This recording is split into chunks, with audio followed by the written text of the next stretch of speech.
Hello friend, কেমন আছেন সবাই? আশা করছি সবাই খুব ভালো আছেন। আজকের ভিডিওতে কথা বলবো ইউটিউবের নতুন একটি আপডেট নিয়ে।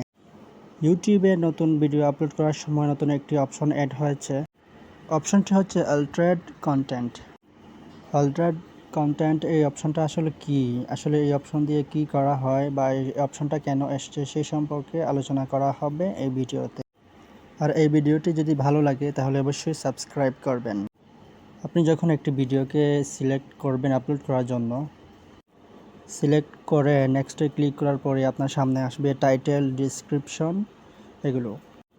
আর একদম নিচে দেখবেন একটা অপশন নতুন আপডেট হয়েছে, নতুন একটি অপশন আসছে। সেটা হচ্ছে আল্ট্রেড কন্টেন্ট। আল্ট্রেড কন্টেন্টের ক্লিক করার পরে আপনি দেখবেন যে ইয়েস অর নো একটা অপশন নতুন চলে আসছে। তো এখানে আপনি ইয়েস দিবেন নাকি নো দিবেন, আসলে এই ইয়েস আর নোর কাজটা আসলে কি?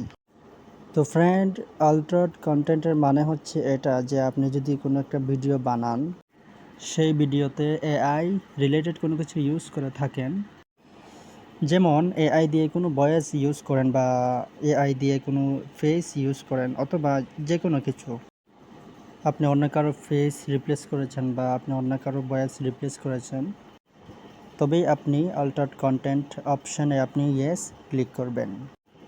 যদি আপনার ভিডিওতে কারো ফেস অথবা ভয়েস রিপ্লেস করে থাকেন, সেই ভিডিও আপনি ইউজ করেন, আপলোড করেন, আর যদি এই অপশনে ইয়েস ক্লিক না করেন, তাহলে আপনার ভিডিওতে স্ট্রাইক আসতে পারে। তো তখনই আপনি ইয়েসে ক্লিক করবেন যখনই আপনার ভিডিওতে কোনো কিছু ইউজ করেন বা সেটাকে আপনি রিপ্লেস করেন ভয়েস অথবা ফেস, তাহলে আপনি ইয়েসে ক্লিক করবেন। আর যদি আপনার অরিজিনাল ভিডিও হয়, আপনি নিজে ভিডিও করেন বা কারো কোনো কিছু ইউজ করেন নাই, রিপ্লেস করেন নাই, তখনই আপনি নোতে ক্লিক করতে পারবেন। বাকি সব আপনারা যা ইচ্ছা তাই করতে পারেন। আর যদি এই ভিডিওটি আপনাদের ভালো লেগে থাকে তাহলে অবশ্যই লাইক, কমেন্ট এবং সাবস্ক্রাইব করে পাশে থাকবেন।